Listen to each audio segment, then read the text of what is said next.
here today your host. I'm also a program coordinator of the GMT Master. Together with me we have HD. He's a student GMT, and he will also give lots of insights he has obtained here. Next we will have behind the screens Maarten Luffler. He's also a program coordinator, and he's happy to help you with answering questions you might have. So below you have a chat box, and you can enter your questions there. So this chat is being monitored by Maarten and a colleague of ours, Katrien. At the end of the webinar, we have a Q&A session where we will also answer more questions you might have. Okay, let's start. This is the GMT curriculum, and it's an international research master, which means that we focus on doing research. We will be doing making some games, but this is a byproduct in some practicals. The master is in English, so all the research materials, all the lectures are in English. When you complete the program after 2 years of hard work, it leads to a Master of Science degree in computer science with an annotation of game and media technology. So it's a full-time programming, which means that you have to spend like 35-40 hours per week during 2 years. About 40 students enroll each year, so there is enough time to supervise you well. Could you say something about what you can do with the program? Yeah, definitely. So basically, as Roland explained, it's a full programming master's, but you definitely don't need to be a full-time expert in programming, because there is a lot of project work that we have in our courses that allow you to work in groups, which is very interesting. So you can work with someone who's very good at programming, and if you have a good intuition for writing reports or the designing, you could work with that. That also works. So for me personally, I actually, when I finish my master's, I really want to become a game developer, but I actually don't know, it might change over time by the time I graduate as well. If I find the research part more appealing to me, I might even go into research. It's quite convenient because you have a lot of options here that you can explore. And you can use teachers and coordinators for guidance as well. Yeah, usually during the master's, students find out whether they are suitable for doing a PhD trajectory, and well, they also find out whether that works for them. Exactly. Yeah. Yeah. So lots of opportunities. Good thing is that the gaming market is a steady market that has been growing a lot. Really, billions of dollars are flowing around there, and these days the gaming market is even bigger than the movie industry or the music industry itself. So it's lots of money is going on there. Which means that there are lots of chances for you to innovate. So who are we? Well, we are a part of computer science. The Department of Computer Science consists of 4 divisions, and the divisions Virtual Worlds and Interactive Action Technology, they are responsible for the biggest part of the GMT curriculum. On the right side, you see some images of the people, the staff members that are working there. In computer science, we also have other divisions, software systems and artificial intelligence, and they also do research in those topics, but also give lectures in these topics. So we have lots of collaboration going. So with universities we're working together. So as a computer science department, we are part of the Faculty of Sciences, which means also mathematics, physics, chemistry, etc. So we are working together with those people in joint research projects, for instance. And we're working together with the Faculty of Humanities, with other universities worldwide actually, but also with the Utrecht School of the Arts. And I come back to that, why that is important. We're working together with lots of research institutes and also companies. So we have research projects together with companies, but we also have lots of internships where students can actually go. Big companies like Guerrilla Games, they make AAA games, and if you do the study with us, then that's a sometimes a very simple entry ticket into such a company, because well, such a company gets thousands of letters each year. Students want to work there, and for us, that's sometimes easier to get there if you want to work there.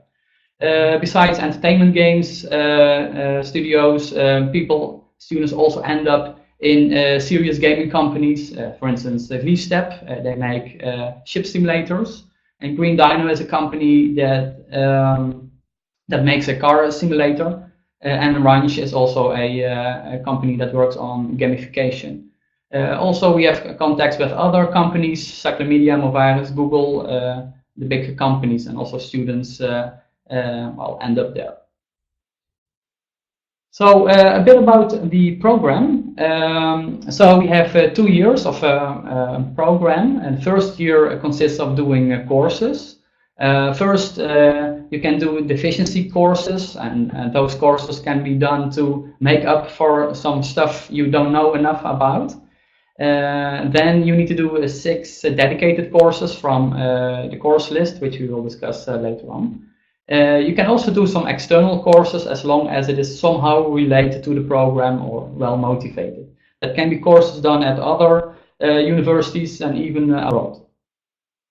And there is also a colloquium which runs continuously throughout the program. In the second year, you will be doing projects. First, you have the option to do either a small project of 2.5 months of work, or go for 2 courses. And next to that, you will be doing a thesis project of roughly 7 months. And again, you need to do some colloquium there. Before you start your study, you have to make up a individual study plan with courses you want to do. And well, you need to discuss that with the program coordinator, Matt. Yeah, and it's pretty flexible as well. I mean, I haven't actually submitted my study plan yet, although I don't recommend that. But because I just keep changing my courses that I want to take, so it's very flexible in that way, and you can submit, and you can also keep changing your study plan even when you've submitted it. So it's very flexible in that way. That's true. So this is again an overview of the study scheme. We have 2 years. Per year, we have 4 blocks of roughly 2.5 months of work. There are 2 mandatory courses, motion and manipulation and computer vision. Well, we'll talk about those soon. And filled up with other courses. In the second year, again, you can choose between a course or experimental, a small project, and next to that, the thesis project. Okay, so here is some information on the courses we offer. It's a long list. 2 mandatory courses, motion manipulation and computer vision, and maybe you can give some insights into those courses you have followed. Yeah, definitely. So as you can see in the list, you have motion manipulation and computer vision. These are 2 mandatory courses. So at the moment, I've taken motion and manipulation. I'm taking motion and manipulation, and in that course, basically, you have to study the movements of joints in fingers or in hands or whatever objects that you have. So it has some relation to robotics, you can say, and you learn these different algorithms that allow you to calculate the movements and create simulations based on that. So it's pretty interesting, although you need some background in math for that, particularly linear algebra. So we also so there's also a course here in the bachelor's in case you lack a certain math background. It's called the elementary math GMT. Yes. So that's you could do that, and you have that helps you basically cover up your linear algebra. And moving on, you have computer animation again. So we have a very, very sick motion capture lab here, as you can see in the image right there. So we have a lot of high-speed cameras here. That so this course particularly uses that lab for that.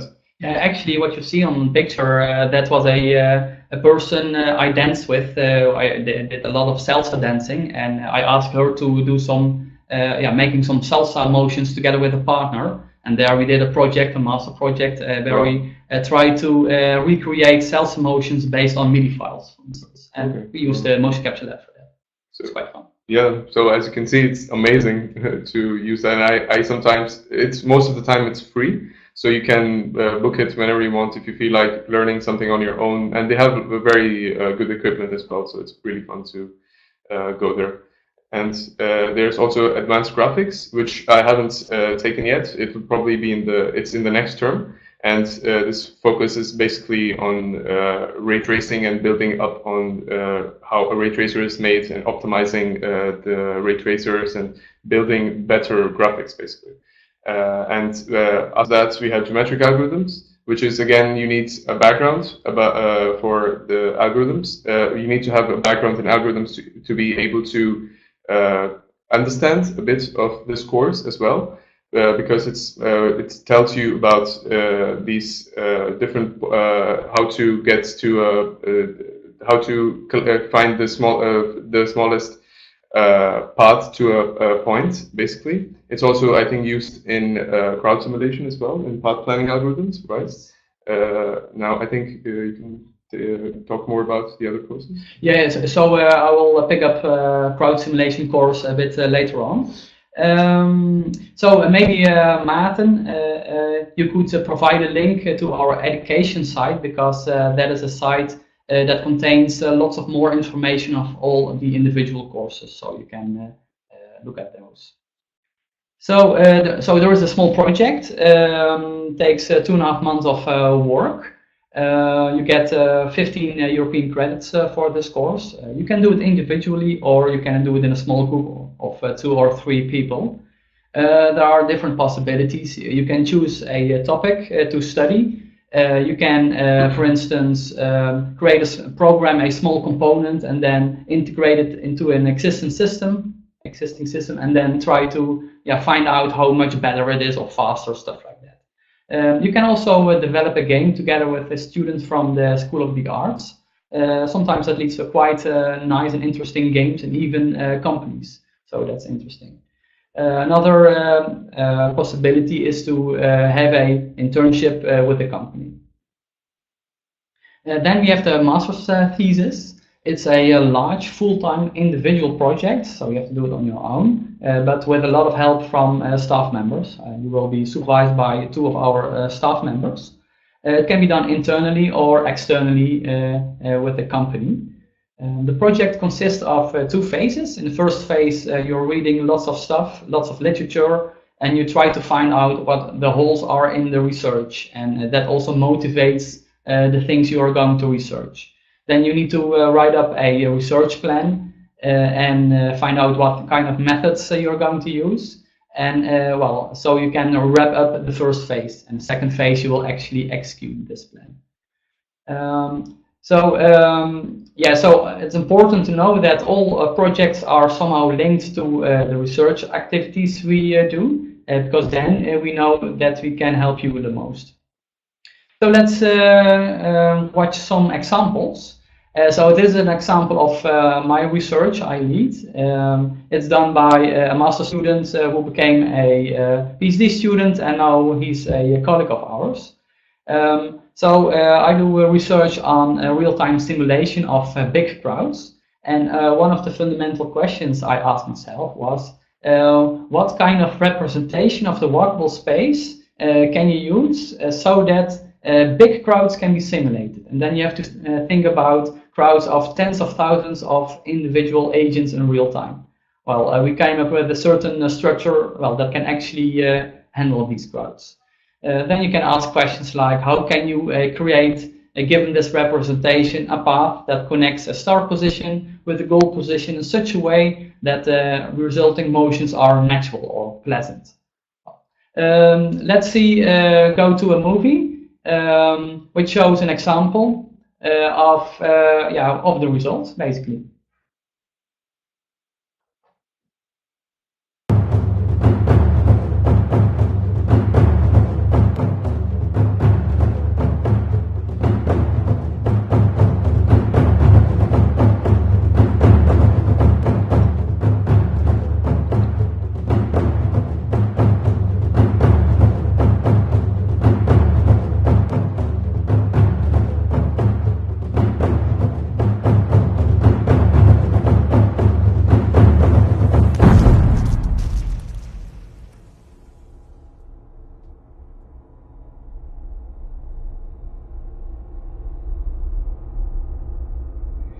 Okay, so this is the result of work we have been doing with many master students and also PhD students together.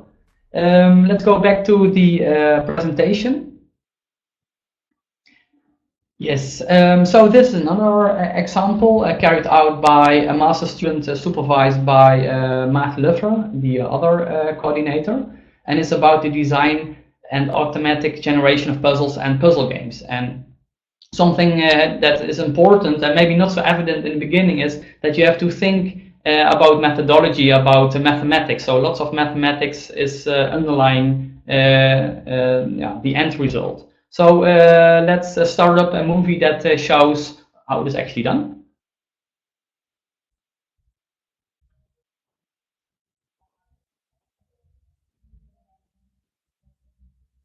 You've probably seen a connected dots puzzle before. It's a puzzle that consists of a collection of dots on a piece of paper with a number associated to each dot, where the goal is to draw lines between dots with consecutive numbers. The idea is that the resulting drawing then forms a nice image. Now I say puzzle in quotation marks because it's not really a particularly challenging task. They are mostly directed at young children, but are quite popular. They appear in many mixed puzzle booklets or holiday do-books for kids, and you can even find dedicated puzzle booklets with just connected dots puzzles. Now, there are two things about connected dots puzzles that intrigued us. Firstly, can't we make these puzzles a little more interesting and maybe also keep them challenging for older children? And secondly, how are these puzzles actually made? Who makes them, and isn't that a rather boring job? One of the problems with connected dots puzzles, or at least undesirable aspects from an aesthetical point of view, is the fact that there are these numbers in the puzzle. Of course, they are necessary to know how to connect the dots, but once you connected the dots, the numbers are still there and they make your picture ugly. But if we don't have numbers, how do we know which dots to connect? Well, we just need some other way of indicating this information. Maybe we can use little arrows, just point to the right dot to connect to. Or we could say each dot must be connected to the closest other dot. Now that way we cannot really make interesting drawings, but if we use dots in a few different colors, then we can. Or instead of connecting dots to their closest neighbors, we could also use a fixed distance to indicate which dot should be connected. If we connect all dots that are a distance exactly one from each other, we can still make nice drawings, even without using colors. So, how do you make a classical connected dots puzzle? Well, you would start with drawing a picture that you want the solution of the puzzle to look like. Then you put some dots on the puzzle in strategic locations and you number them. A fairly straightforward, if somewhat time-consuming task. But with our new variants, there's another aspect that comes into play. Soon the movie will be forwarded. That is, it should be clear which dots should be connected and which should not. If I want to connect algorithms that perform similarly, we implemented several heuristics to generate connected dots puzzles. The heuristics are based on classic line simplification algorithms, such as developed by Douglas and Poiker or Imai and Iri, but augmented with specialized optimizations specific to our different variants. The generation process is controlled by two parameters, a quality parameter and an ambiguity parameter. The quality parameter governs how much the result looks like the original drawing. There's a trade-off here. Better quality results in nicer pictures, but needs more points, which also means that the end result is more likely to be already visible in the puzzle. The ambiguity parameter specifies how clear it is which points should be connected. In a way, one could see it as a difficulty parameter that can be used to make more challenging puzzles, but also the lower the ambiguity parameter, the less restricted the generator is, resulting in nicer pictures. To summarize, we introduced 3 new variants of connected dots puzzles, and we implemented heuristics to generate all 4 types. We tentatively Okay. Yes, so this is the last example with a movie. It's also a project done with a student, and it's on a flexible muscle-based locomotion for bipedal creatures. And so we study lots of animation techniques, and here we are interested in how we can make good movements or based when something changes, for instance, when an obstacle is thrown at you. So let's go watch the movie.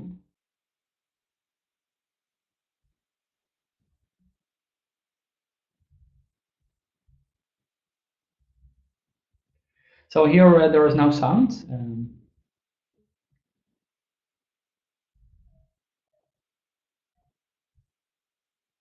So let me read it. Our system can adapt to characters with different dimensions.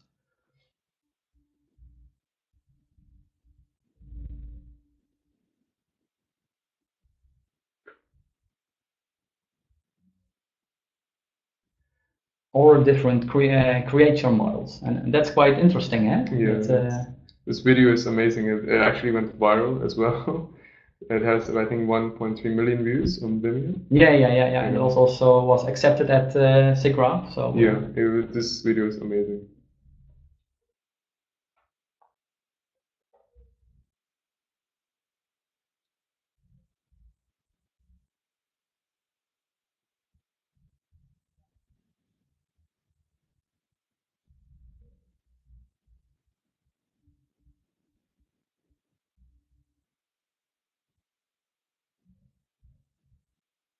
Yeah, so it is quite interesting to come up with an algorithm that works for all kinds of models. So it's a very generic algorithm, and well, that's always what we try to do, to make a certain abstraction such that it works in a generic case. Sure.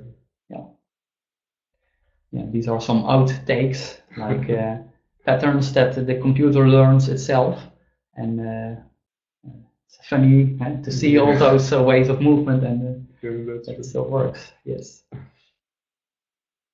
So there are two more examples we want to show of student projects. So we are also doing lots of computer vision things. So given a point cloud or given high data and photographs, how can we reconstruct a V model based on that data? Another project is also in the area of computer vision.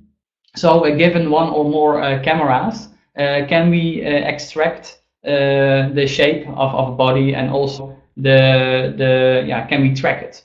And well, we are studying these techniques, and this also actually happens in the motion capture studio we have.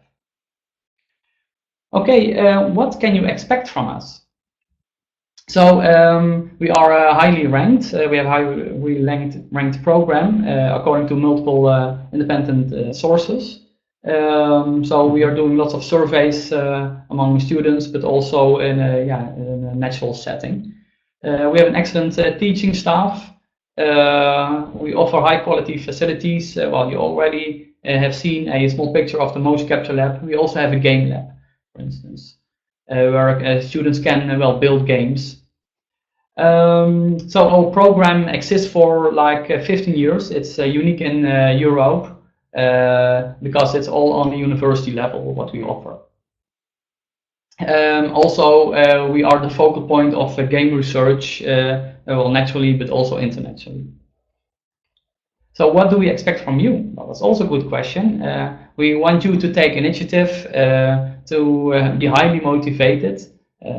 You also should be committed to help out, to put a lot of hours in your studies, to actively participate in all kinds of courses, and also to collaborate with your fellow students and also staff members. Furthermore, it's important that your level of English is good enough. Yeah, I think almost the entire course is in English, so I think you need to have some decent level of English here. Yeah. Yes. It is also important to do some extracurricular activities because that increases the chance that you end up in the place you actually want. So maybe you can tell us something about these activities. So DigiDark is a student game development club, and it's really amazing. They come up with these events of either they teach you these programming if you're lacking in some specific language. Say C++, so they come up with these events where they organize and they teach you these things, and also they come up with these trips to different gaming companies, small or big. We also there was a trip where we met the creators of Gamius, and that was really amazing to talk to them and see they learn from them how they started this company and what we can expect after we graduate and where we want to go in the end. and also the Dutch Game Garden that we have. It's, I think, held at the Game Lab, right? That's what I saw on the site as well before coming here. And their Dutch Game Garden is quite famous here, where you have a lot of gaming companies that come here and where you can talk with them personally and, you know, ask for advice or even share your ideas with them. Maybe you can get selected in that way. So this is just really a good opportunity for everyone, every student in either GMT that they can have here. Yeah, so there are a lot of opportunities for you if you want to start your own business or startup. Dutch Game Garden is one of them. You can also follow business courses at our university. There is also an incubator, Utrecht Inc., that also helps you with getting a company started. So lots of opportunities there. Mm-hmm. Okay. So it's my turn now. I will try to be as honest as possible. And so just to start off with my background, I'm actually from India, and I have a bachelor in computer science, so I have somewhat of a programming background.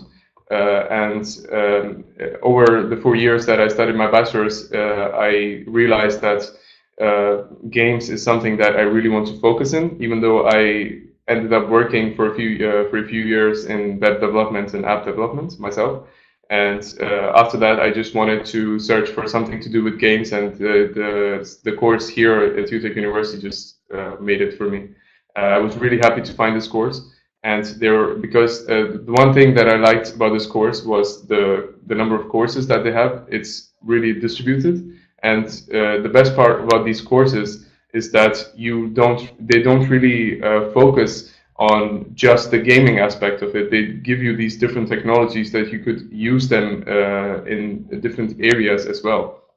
It's because you have students from different programs that also join the courses in GMT. So they make sure that it's as open as possible. Of course, you have some courses that are quite programming intensive, but that's, I think, only 1 or 2. That's optimization and vectorization, which is, again, taught by one of the most amazing teachers that I've met, Jacob Bicker. And he's just super enthusiastic, so that really makes you want to do better as well. And that brings me to the point of the teachers here. So I joined this February 2017, and over my courses, the teachers that I met have always been helpful. And considering the fact they're almost always busy because they also have to focus on their research. But I have never faced any problems with any teacher when it comes to replying to an email or asking for guidance, and they're always available for you. They try to be, and the students. I think this course is predominantly Dutch students, but you have, I think, about 30% of international students. Yeah, 35, I think. Yeah, 35% of international students as well. So it's a really mixed crowd as well, and the students are really amazing, and you have people from different backgrounds. So when you're in a project, when you're in a team, when you have to work on a project, which again I love about this program is that almost every other course has some sort of project where you have to work in a team. So that really helps you build up, because not every time you will not be able to communicate every time. So you over the different courses that you take, you learn, and because in the end, when you're working with people, it's really important that you can communicate and try to work together. So this is really amazing. And some other information would be the Caracal, which I really like. So Caracal is basically a website for reviews that are submitted by the students. And at the end of each term, for the courses that you took, you can give a feedback for the entire course for that term. And it gets updated every year, and that review is extremely elaborate. So if you're confused about taking a course and you want to see how the previous students judged it, you could just visit the Caracal website, and it gives you an extremely detailed report. And also, the best part is you get a response from the teacher who taught the course, and he or she takes the input that he got from the students, and they apply it in the next time in the course, so to make it even better.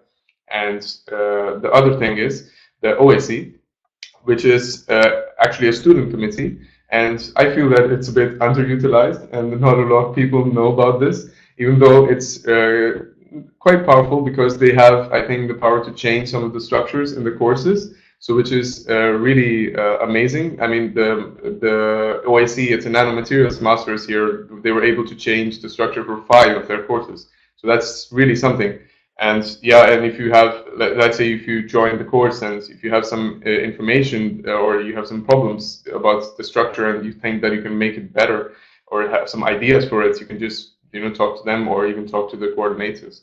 And one last thing is I just wanted to share the project, one of the projects that I did in one of the courses that we have that's called the Games and Agents. So it's a tie-up between the Masters of AI, Artificial Intelligence, and Game and Media Technology. Although there were not a lot of artificial intelligence students this time, and I think it has decreased over time. So there were just a lot of GMT students that we had. So we had a bit of a struggle, but in the end, we were able to come up with a decent project. So this project, it's called Malmo. So Malmo is basically a platform that that was designed by the team in Minecraft and Microsoft as a research tool. So you could study the agents and you could create. So our idea was to show cooperation between agents. So we used the A-star algorithms and some control net protocol to see how they would communicate with each other. And we designed these 2 puzzles between 2 agents. They would talk with each other and try to solve that puzzle by collecting blocks and putting them together and crossing the puzzle or looking for a lever for the door. And yeah, so it was really interesting. So what I want to tell you from this is that a lot of the projects that you have in these courses, they can be really widespread, and you can research on anything as long as it's relevant to the course and as long as you have a good hypothesis to back up your claim. So it's really, really amazing to do the projects that we have here. That's one of the best things that I love about this course. And yeah, even though what I want you to take from this is not to, even if you didn't understand like A-star or what control net protocol is, I want you to take the enthusiasm that I have in my voice and the will to learn, because that's, before coming here, I did not know I did not have a background in games, so all I wanted to do was learn more about it. So if that's what you really want to do, this course will definitely help you out for that. And now I think Roland will continue with the presentation. Yeah, so first there was a question for you. A student is asking, well, how is the student life in Utrecht? Is it cozy? Oh yeah, it's definitely cozy. So Utrecht is definitely a student city. You don't have to worry about it. And you have these clubs, ESN, which is again an amazing club. They really help you to get into Utrecht. Unless if you have also these student associations that we have here, like Sticky, and they're also really helpful. So yeah, it's all in all, over the time that I've spent here, I've really had a good time, and it's really amazing to be here actually, because there are a lot of international crowds as well. So you meet a lot of different people, which is really amazing. Yeah, that's true. Yeah. So yeah, some other facts. It's good to know that it's very easy to find a job. 97% of the recent graduates has a job within 2 months. So that's really high. The economy is good, and there's a lot of jobs available for you. Yeah, what kind of job types do you have to think about? Well, you get a general computer science degree with an annotation of GMT. So you can do generic computer science jobs, but you can also choose for more specific jobs, like you can develop new technologies in game companies, you can develop software in multimedia companies, you can also become a PhD student, so basically do academic research, or do some R&D with large companies. And what I said before, there are also possibilities to start your own startup. So here are some examples of students. So we have Dennis Nieuwenhuizen. He was a master's student, and he also did his PhD with us. And now he is a researcher with the National Aerospace Laboratory, NLR. Maren Hekman, he's a gameplay programmer at Vanguard Games. He was a master student with us. Ben van Basten also was a master student and PhD student. He's now a developer at Motec Medical, and he's doing lots of research on animation. And then we have Diana, who is a game designer at EA Games. So there are lots of possibilities, as you can see. So about the entry requirements, you need to have a bachelor degree in computer science or to have a science with a minor in computer science. If there is some lack in knowledge, then you can do some extra courses there. You need to have knowledge of computer science, logic, data structures, algorithms. Well, the list says it all. Mathematics and also computer graphics techniques. Well, we also said before, you should be motivated.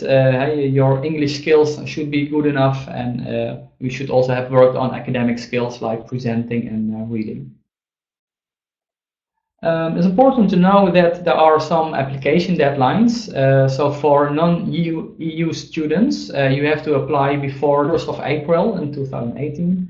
And for Dutch and EU students, you have to apply before the 1st of June. So that was this part of the presentation. So let's now continue with the Q&A part. So again, Maarten is there to answer questions and also to well, send some questions to us. So we are happy to take some questions. Yeah, if you have specific questions, please feel free to ask any one of us. Yeah, so I already see here some question popping up from Anastasia from Belgium. Is the master in GMT enough to become a game designer?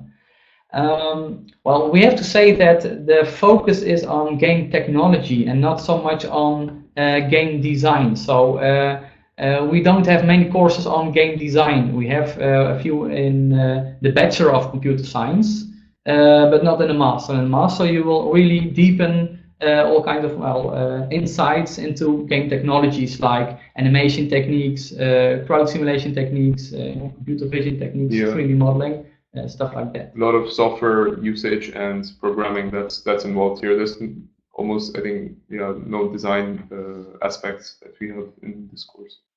Yeah. So there was a question from Louis saying, I'm interested in this master program, but I've got no mathematics background. Would it be so difficult for me to follow up the lectures and to be up to date with the studies? Yes, so we expect that your level of mathematics is quite profound, because lots of mathematics is interwoven in all the courses. So we don't give specific math courses, but we make sure that the math has been embedded in all the courses. And if there is some deficiency, then we offer a course. What's the term again? The elementary. Elementary math for GMT. To overcome that. Yeah, and I think we also have a pre-master here that, in case you're lacking all the requirements that we need for this course, you could follow the pre-master for, I think, 6 months, and that will literally give you all the knowledge that you need to follow the course here. That's one of the things. Yeah, so for instance, if you haven't done courses related to data structures and proofs, big O, stuff like that, then you can follow, for instance, algorithms and data structures course. There are also some statistics courses, math courses you can follow before you actually enter the master to compensate for that. That's a possibility. So do we have more questions? About how many students in a team to complete one of the projects? Well, okay, so that would depend again on what course there is, because you also have these assignments. There can be either programming assignments, or it can be either reading a paper and presenting it. So it can vary a lot. But for the projects, again, it could range from, I think, 2 to 3 people to 5 people. I think 5 is the maximum that any teacher goes, because I think the academic committee also tells them that they need to have a specific structure so that they can grade individual students accordingly as well. So yeah. So maybe I can give an example of my own course. The course is called Crowd Simulation, and so in the course we will read lots of papers, obviously, but there are also a few assignments, and some you will be doing alone, and some by a team of 5.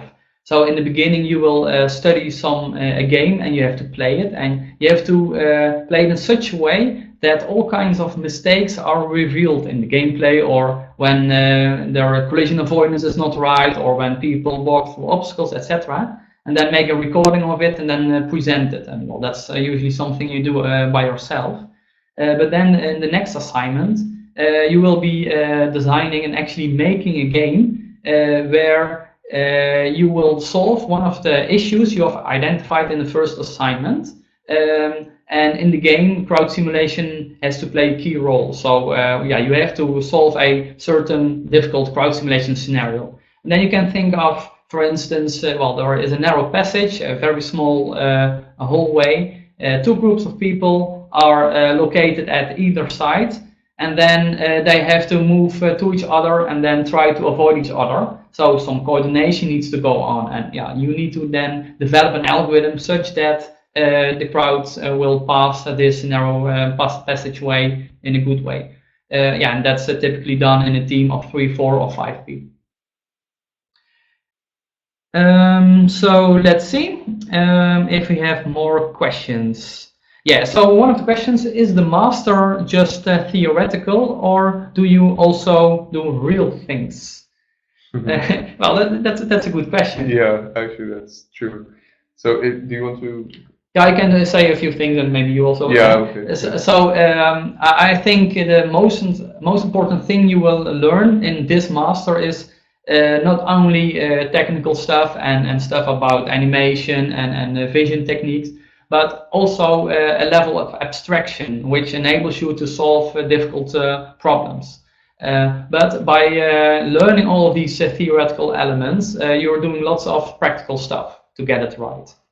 Exactly. I mean, again, it would depend on courses. For example, you have a geometric algorithms course, which is in a way completely theoretical, but again, you have the assignments are designed in a way that you have to apply these different algorithms that you learn. So in the end, you will, and there's no like programming or anything, but you have to apply your intuition and see how these algorithms would fit for this solution. Because for programming geometric algorithms, you need they have to be so you have to take into consideration a lot of factors. You know, either you want accuracy or do you want computation, and there are a lot of factors. So for that, there's no programming. But then you have these different courses: optimization, vectorization, which is again completely programming, and they teach you these optimization techniques and how to optimize your code.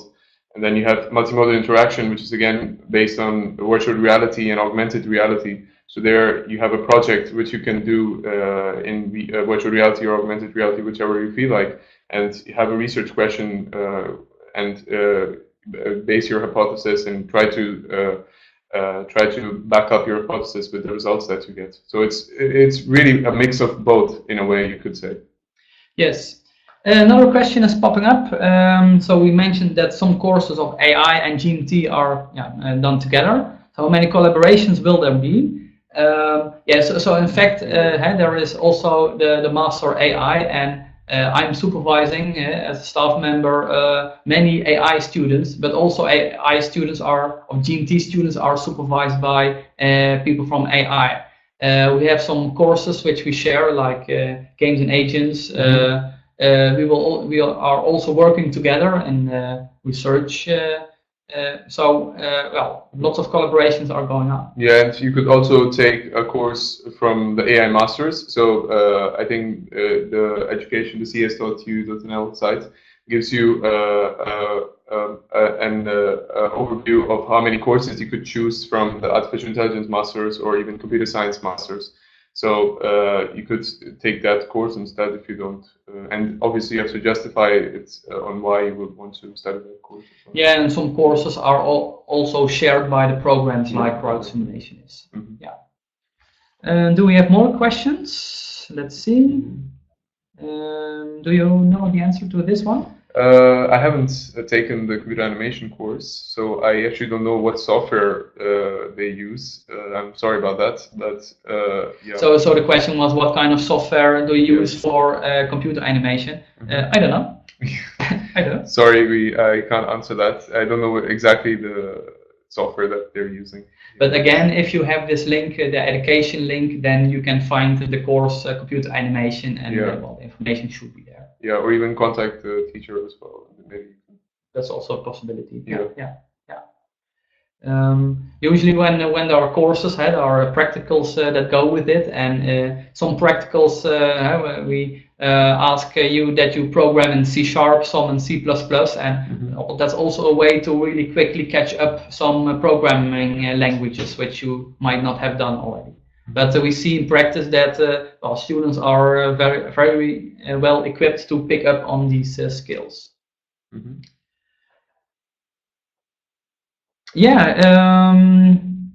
The question is, well, are there some final questions? Because it's time to wrap up. And I don't see some questions popping up. Well, I would like to thank you for joining this session. Well, if you have further questions, please get in touch with us. You will also receive an email with a recording and a link to a survey. A survey? Yes, a survey. Please fill it out because we would love to hear your feedback on this session. Have a good day, and well, we hope to see you next time. Thank you very much for listening. Have a great day.